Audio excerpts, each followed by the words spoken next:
The so-called BeerGate row has been the Daily Mail's lead story for the past 7 days. We won't show you every front page over that period, but for a sense of the tone, the series started last Thursday with this claim that Durham police were going to review Starmer's potential breach of lockdown rules. That wasn't quite true. The cops had simply agreed to consider a request to review the case, and that request had been made by a Tory MP. By Saturday, the Mail was declaring that Labour had been lying about the BeerGate event and accused Starmer of orchestrating a cover-up. And on Tuesday, the campaign continued. The Mail's front page led with a column by Richard Littlejohn and called Starmer a hypocrite. Clearly, this is a newspaper with a vendetta. The paper, the Daily Mail, were recently called out for sexist coverage of Angela Rayner and appeared keen to do damage to the party before the local elections. They're looking for revenge. But does the cynicism of the Mail mean we should dismiss the story about Starmer? Let's start by getting some facts straight. This footage was taken on the 30th of April 2021 in the office of Labour MP for the City of Durham, Mary Foy. It shows Starmer drinking a beer with 4 or 5 other people in the room, including Foy. One of those people is eating something from a plate. The Sun has now got details of the takeaway order that was put in that night. Credit where it's due. This is a good headline, backed into a comma. And the Sun report, a local source confirmed to the Sun that food was delivered by award-winning The Capital Indian Restaurant, the Durham Miners Hall, on April 30th last year. They said there was a lot of food. It came to at least £200 and would have fed 25 or 30 people. It was a late night delivery, the last order of the night. It must have been placed around 9 p.m. maybe. Last orders are at 10 p.m. and everything at the restaurant is freshly cooked, so it would have taken time. A man came to the door to collect it, but it wasn't Keir. That figure of 30 people has now taken on a life of its own, with journalists and Tory MPs reporting it as fact, but it's based simply on the size of the takeaway order. So it doesn't necessarily take 30 people to spend 200 quid on a takeaway.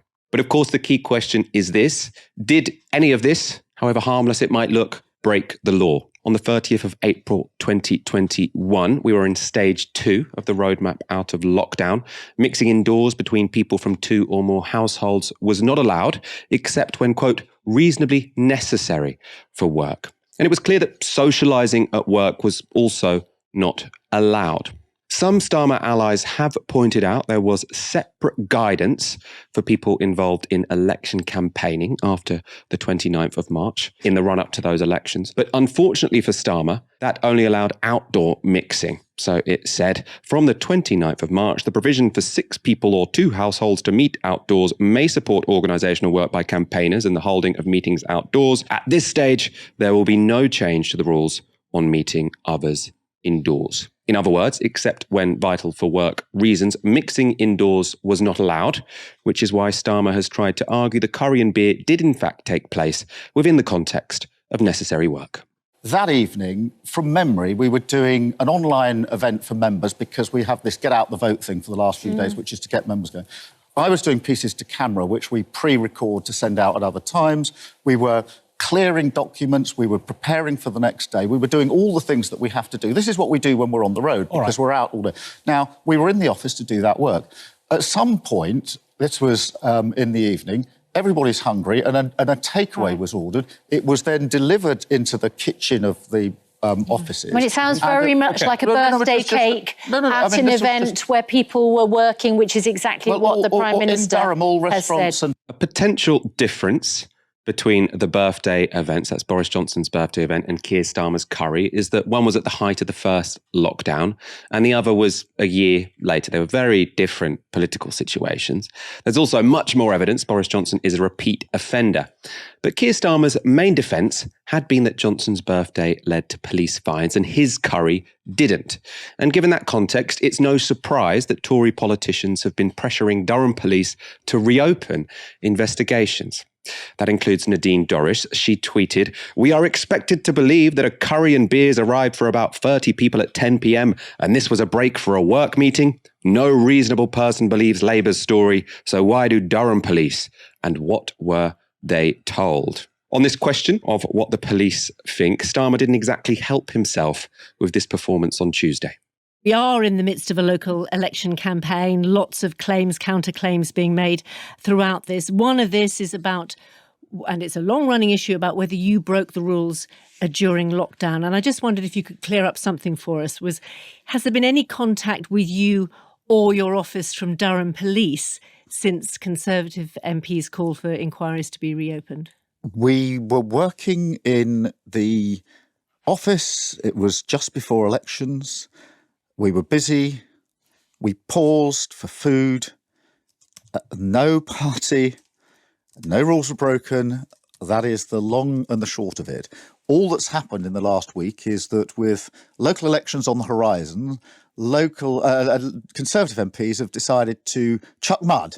Well, they may well, but you can see why they're doing light on it. And you're someone who's known for see why they're doing it. Questioning of Boris Johnson in the House of Commons about these kind of issues. And I know that you haven't answered my question, which is about contact from Durham Police. Have there been any contact with you or the office in recent weeks? The police looked at this months ago and it came to a clear conclusion that no rules were broken, and that's because no rules were broken. Not quite. All the rest I just wondered if they've been back in touch since the local MP's been raising questions about it. Well, look, they've already concluded their investigation. No rules were broken, and this is simply being whipped up as mudslinging by the Tories. But you must remember if the police had rung up your office. If the Conservative Party put as much effort into answering the question, how are you going to help people with their energy bills, as they're putting into this mudslinging, they'd actually do a service for millions of people who are really worried about their energy bills. But by not answering questions like mine, aren't you adding to the clouds of doubt around this? Well, we were working, we stopped for food, no party, no rules were broken. I don't know what I can add to that. Labour would go on to confirm that Durham Police hadn't in fact got back in touch with them, and Keir Starmer was just unsure at the time. It goes without saying that interview wasn't particularly persuasive, and that dismissing questions about potential rule breaking as mudslinging doesn't stack up too well when Starmer has used Partygate to call for both Rishi Sunak and Boris Johnson to resign. It sounds a little bit like he's being hypocritical. But, and this is important, on the hypocrisy front, there are worse examples than Keir Starmer. This was Nadine Dorries. She tweets, "The man who wants to one day be Prime Minister cannot behave like this. He has a responsibility to be open, honest and transparent with the public." Dahlia, is Nadine Dorries in a strong position to type out a tweet like that? Lord, give me a degree of her shamelessness. Like the things I would do, honestly. It's obviously entirely nonsensical. If Nadine Dorries believed that a threshold for being Prime Minister is being open, honest and transparent with the public, then she would be calling for Boris Johnson's resignation like yesterday. But of course, this is just a classic political strategy of when you are mired in political scandal, you just kind of kick dust into people's eyes to try and create confusion. I also think it's an attempt to create a kind of both sides narrative in the lead up to the May elections, to kind of make people feel disaffected and therefore to not vote at all, because I think they're aware that they probably haven't won many votes. They probably lost a lot of votes, but they're trying to at least make sure that those votes stay at home rather than go to Keir Starmer by playing into this, well, we're all the same, what can I say? Of course, the evidence that of a takeaway being delivered to an office on one occasion is not the same as a government throwing multiple parties and social gatherings, especially in the height of the lockdown. It tells us that people had dinner in an office. There just isn't the evidence that it was happening on the same scale, that the consistent and flagrant violating of the rules was happening on the same scale as it was for the Tories. And I guess the question is, to what extent will this pay off as a gamble for the May elections? Because on the one hand, the media are absolutely kind of allowing it to unfold as a narrative. And I think that the top line that a lot of people will take away, particularly when you think of the kind of headlines that are coming out of this, is going to be very much like, well, they all broke the rules, even though that is not an accurate reflection of actually what took place. But I also think on the other hand, when you then have a Nadine Dorries or you have the Tories coming out and pointing fingers at the Labour Party when they have actually been fined by the police, it does also add to that sense of a kind of sleazy, disingenuous Tory reputation that I think is at the forefront of a lot of people's minds. So I think whether or not this gamble has paid off, we're going to see in the May elections, but that is absolutely why the Tories are gunning for this particular narrative, because as they can see it, it's the only pathway to a May election that is not complete and utter disaster.